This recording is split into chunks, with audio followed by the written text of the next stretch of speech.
Welcome back to our channel. അങ്ങനെ തുടര movie കണ്ട് ത്രില്ലടിച്ചിരിക്കുകയാണ്. തുടര മൂവി 6 ദിവസമായിട്ട് റണ്ണിങ് സക്സസ്ഫുള്ളി കംപ്ലീറ്റ് ചെയ്തിട്ടുണ്ട്. ശരിക്കും ഈ ഒരു അവസരത്തിൽ പറയാനുള്ളത്, മോഹൻലാലിനെ അഭിനയം പഠിപ്പിക്കാനായിട്ട് നടക്കുന്ന ഒരുപാട് ആൾക്കാരുണ്ടായിരുന്നു.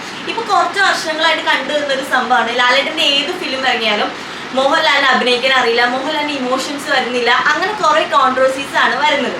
ശരിക്കും പറഞ്ഞാൽ ഇമോഷൻസ് കൊണ്ട് മാജിക് സൃഷ്ടിക്കുന്ന ഒരു നടനാണ് ലാലേട്ടൻ.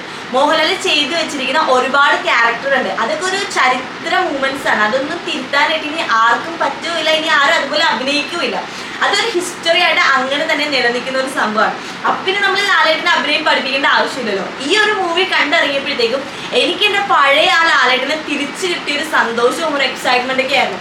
ഇമോഷൻസ്, അതുപോലെ തന്നെ കണ്ണുകൊണ്ടുള്ള ഒരു മൈന്യൂട്ട് കാര്യങ്ങൾ വരെ ആ ഒരു പഴയ ലാലേട്ടൻ്റെ ആ ഒരു സംഭവങ്ങൾ എല്ലാം തന്നെ നമുക്ക് തിരിച്ചു കിട്ടി. പിന്നെ ഇതിൻ്റെ ഡയറക്ടറിനെ കുറിച്ച് പറയുകയാണെങ്കിൽ, തരുമൂർത്തിനെ കുറിച്ച് നമുക്ക് പ്രത്യേകം പറയേണ്ട ആവശ്യമില്ല. പുള്ളിക്കാരൻ ഓൾറെഡി 2 ഫിലിമിലൂടെ പുള്ളി ഒരു കിടിലൻ ഡയറക്ടറാണെന്ന് ഓൾറെഡി തെളിയിച്ചിട്ടുള്ളതാണ്.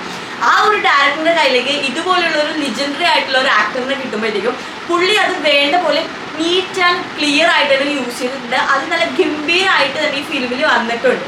എല്ലാവരും ഈ ഫിലിം തിയേറ്ററിൽ പോയി തന്നെ കാണുക. സംഭവം ഇത് കിടിലനാണ്, പൊളിയാണ്.